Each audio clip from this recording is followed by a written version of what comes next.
Welcome to a new episode of the Kabir Singh platform. In this video, we'll be talking about what is face value, what is book value, and what is market value of a share. So, let's start. So, let's start with knowing what is face value of the stock. So, this is nothing but the equity capital which the company has to keep as a reserve in their business. So, this is nothing but the reserve or the minimum capital which the companies have to maintain, or you can also say that this is the equity capital which the companies maintain with them, and this is decided by the company owners. The trading which we do in the market is never based on face value. So we never trade based on the face value. And whenever the split happens in a stock, so this face value also gets splits. For example, let's say the face value of Reliance is 10 rupees. So if the split of a share happens, so the face value of Reliance will become 5. So it will also split here. So there is one more important point regarding face value. Face value also helps owners to issue shares in the market. For, let's say, the equity capital which has been maintained by the company is 1 crore rupees, and the face value which is decided by the company owners is 10 rupees. So if they want to decide how many shares they want to issue in the market, for that purpose, to decide the number of shares, what they'll do is they will divide the equity capital which they are maintaining by the face value. In this case, the example which we are discussing here, we have kept the equity capital as 1 crore. So if we divide this 1 crore by the face value, that comes to around 10 lakh shares. So in this case, 10 lakh shares will be issued in the secondary market, which are traded in the market. There is no other use of knowing the face value. The only thing is face value is given to decide how much the reserve the company has to maintain with them, and then how many shares the company would like to issue in the market. So that's the only work of face value. Nothing more than that the face value will tell you. That's the only work of face value. If this is understood, let's speak about the book value of a share. Book value of a share is very important, and this is also mentioned in the balance sheet. So how to calculate the book value? So if a company is having certain amount of asset, these could be machineries, tools, property, or the factories which these companies are having, these are the asset of the company.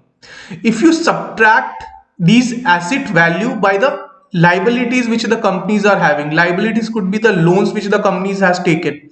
So if you subtract these tangible asset which I have just told, that is the factory, machinery, tools, or any property which the company is owning, if you subtract these tangible asset by the loans or liabilities the companies are having, so whatever the remaining amount of asset the company is having, based on that you decide the book value of a share. Okay, so let's discuss this with an example. Let's say for a company that has an asset of around 120 crores, and let's say the company is having loans or liabilities of 20 crores. So if you subtract that 120 crore from liabilities of 20 crore, the remaining asset which the company is having will be 100 crores. And let's say the number of shares which the company has issued in the market is 10 lakhs. And if you want to calculate the book value of the share, then you have to divide this remaining asset which the company is having by the number of shares which are issued. So in this case, the number of shares are 10 lakhs. So you divide this 100 crore by 10 lakhs. So the book value which comes out is 1000 rupees. So with the example which we have just discussed, here the book value will be 1000 rupees. Okay. And for example, the current book value of Reliance is 496 rupees. So this book value, if you could see, is decided based on the asset which the companies are having. So this is very important to understand how strong the company businesses are.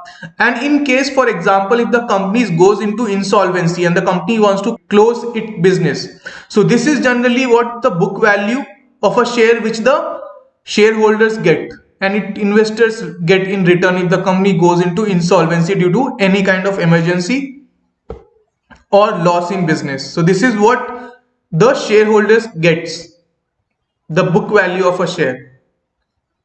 And we have just discussed an example of a Reliance where the book value of Reliance is around 496. And if you just see the current market price of Reliance, that is around 1900. So you can see there is lot of difference between the current market price which is running in the stock exchange when we compare it with the book value of that same share. So why that happens, we'll discuss in the next slide. So what is the market value of a share? So this is nothing but the current price of a stock which is running in the stock exchange. Our stock exchange are like NSE and BSE. So whatever is the price of a share which is being running in the market at present, that is the market value of a share. And every time if you want to buy or sell a share, you always do in the market value or the market price of the share. You never do it in book value or face value. You only trade in the market value of a share. So how this market value is calculated? We have previously calculated the book value, which is calculated based on the tangible asset. But when it comes to the market value, we also consider the non-tangible asset which the company is having with the tangible assets. So the tangible assets like properties, factories, tools, machineries, that is also included in the market value, plus the non-tangible assets. Our non-tangible asset could be the brand value of a company, or the technology which the company is having, or let's say the patents the company has filed. So all these things which are not tangible, but these are also like a property for a company, and these non-tangible assets are also considered when we calculate the market value of a share. Okay, so the current value of Reliance which is running in the market is around 1993 rupees. So this is the combination of the non-tangible asset and the tangible asset of Reliance, and based on that this valuation of Reliance has come into place. Okay, now you will understand why the market value is way higher than the book value. In book value we only consider the tangible asset, but when it comes to market value we also consider the non-tangible assets. It's the combination of both. That's the reason the market value is generally very high. Okay, if now we have understood about book value and market value, there is a very important ratio which we can derive based on these two things. That is the P/B ratio. We also call it as price to book ratio. Okay, and how we get it? If we divide the market value of a share by the book value. So generally the market value is higher and the book value is lower. So this is in most of the cases above zero. If it is in minus, that means the company is in debit. I'll give you an example of this also.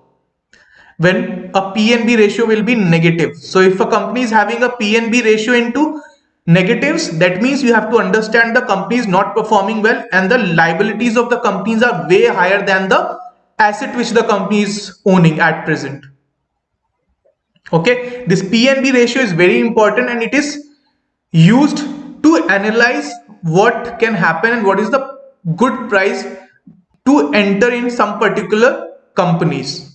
Okay, let's talk in detail about P/B ratio. As I have told you, P/B ratio is nothing but it is the division of market value by the book value. So if we just think about the P/B ratio, generally heavy industries like our cement industry, like our oil industry, these industry have a lower P/B ratio because their book value is more. Why their book value is more? Because they have higher investment in buildings, machineries and warehouses. Because their business generally runs on machines, factories and tools. So they invest a lot of amount in their tangible assets. When tangible asset is more, the book value is higher. And as you see in this formula of P/B ratio, the book value comes in the denominator. So if the tangible assets are more, then P/B ratios is generally low, or heavy industries are having lower P/B ratio. If we now talk about technology oriented industry or light industries, there the P/B ratios are higher because those companies are having less tangible assets, but they have more non-tangible asset like technology, softwares, copyright and patents. And non-tangible asset is included in the market value which comes in the numerator. So if the market value is higher, and the non-tangible asset is higher, so the market value will be comparatively higher than the book value.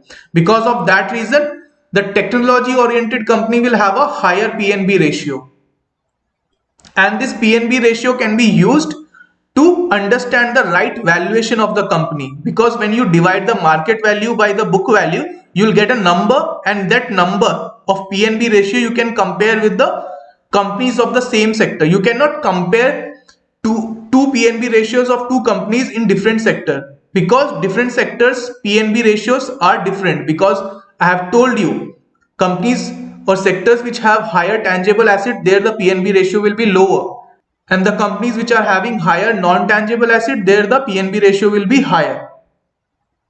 So you can always compare PNB ratios of two companies which are there in the same sector.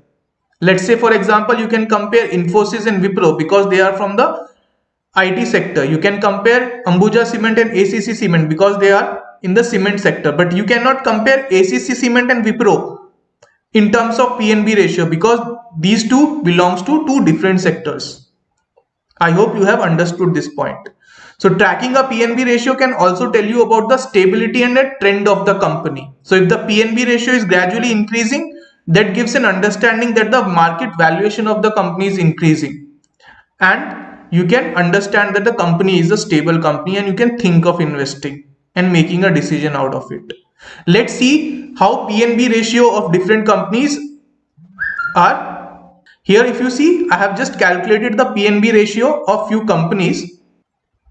So here on the screen you will be seeing Airtel. So the Airtel, if you see, the PNB ratio is 3.55. This is nothing but if you divide the market value by book value, this is what you will get it, 3.55. Now if you see it over here, the Vodafone is having a negative PNB ratio. This is because the company is into debit. The book value or the tangible asset which the companies are having is into negative, because the liabilities of the companies are way too much, and as you can see, the PNB ratio is also into negative.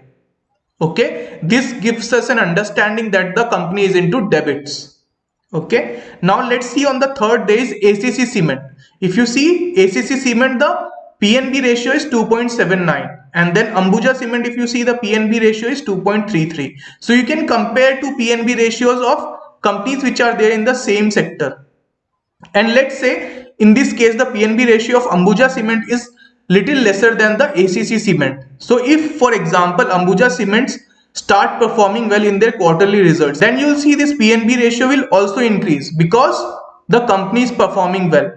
And if the PNB ratio of Ambuja Cement is less and the revenues which these companies are generating is more, so then you can understand the valuation of Ambuja Cement is comparatively low if we compare it with the same companies or its peers in the cement sector, and you can think of investing based on the valuation or based on the PNB ratio of this Ambuja Cement. In the similar way, let's say an example of Infosys and Wipro which are there over here. If you see, the PNB ratio of Infosys is 8.31. On the other hand, the PNB ratio of Wipro is 4.78. So you can understand the market value of Infosys currently is way higher than the market value of Wipro, because people have given a higher value to the non-tangible asset which Infosys is having when we compare to Wipro. That's the reason the PNB ratio of Infosys is higher. Here, if you see the PNB ratio of all these 6 companies, you will also make out that Infosys and Wipro are having a higher PNB ratio if we compare it with cement sector and telecom sector companies. That's because I have told you these technology oriented companies like Infosys, Wipro and TCS are having bigger investment in non-tangible assets like software, technologies which are considered in market value but are not considered in book value. And market value, if you see, comes in the numerator of PNB ratio, and that's the reason the PNB ratio of these technology oriented companies are having a bigger number. I hope you guys would have understood the use of PNB ratio, the use of book value, market value, and how you can use it to your advantage or make a better investing decision. I will also tell you guys how you can find out the book value and the market value of the stock if you guys want to. So you can go to IIFL. So this is nothing but Indian Infoline, which will come second in the search. You click on that and this is their website which will get open. Here just search any stock of your choice. Let's say I'll search HDFC Bank and click on that. All the data regarding HDFC Bank will open over here. Here if you see closer, you'll get the book value of HDFC Bank, which is 336 rupees. But if you see the market value, that is 1440 rupees. Okay. And if you divide this market value by book value, you will get PNB ratio. Alright. Now you'll get an understanding and you can calculate it simply in a calculator. If you just scroll down over here, you will also get the peer comparison of HDFC Bank with other banks from the banking sector. If you see, HDFC Bank is here, Kotak Bank is here, ICICI Bank is here, and Axis Bank is there. You can calculate the PNB ratio from here. So this is the market value, this is the book value. If you divide the market value by book value, you will get PNB ratio. So you can see the book value of HDFC Bank is way higher than any other bank over here, Kotak Bank, ICICI Bank. So you would have an understanding of this. So the tangible assets of HDFC Bank is way higher than any bank over here. Okay. And that's the reason if you see the market price of this is also higher, because market value is nothing but the combination of tangible and non-tangible asset, or you can say the book value plus the non-tangible asset. I hope ये video आपको पसंद आई होगी, and if you have any doubt regarding the topics which we have covered in this video, that is face value, book value, market value or PNB ratio, just ask me in the comment box and I will try my best to clear that doubt. Here I will also tell you guys about the free webinar which we are conducting. In this we'll be talking about the basic thing regarding share market. So if you are completely new into share market and if you have a doubt in your mind that should you invest in share market or not, then this webinar is for you. In this webinar, we'll be covering topics like why you should invest in share market and what is the difference between fundamental and technical analysis. We'll also speak about what is candlesticks and what is intraday trading and positional trading and how you can start earning from share market. So these are the 5 topics which we will be covering in this webinar, which will be conducted in the coming Sunday. So if you want to join this webinar, just give me a WhatsApp message on this number which is on your screen, that is 8801737185. Here I will just like to emphasize on a point that this webinar is for the beginners. So if you have knowledge regarding stock market, then this webinar is not for you. This is for complete beginners because we will be talking about the very basic thing. So if you are new or you have somebody in your friend circle or family who wants to learn or start learning about share market, you can share this webinar details with your friend. So this is it in this video. I hope you guys would have liked it. And if that's the case, don't forget to subscribe our channel. इस video में इतना ही, फिर मिलेंगे एक नए topic के साथ, कुछ नई इंफॉर्मेशन के साथ जो आपको हेल्पफुल होगी. तब तक के लिए शुक्रिया.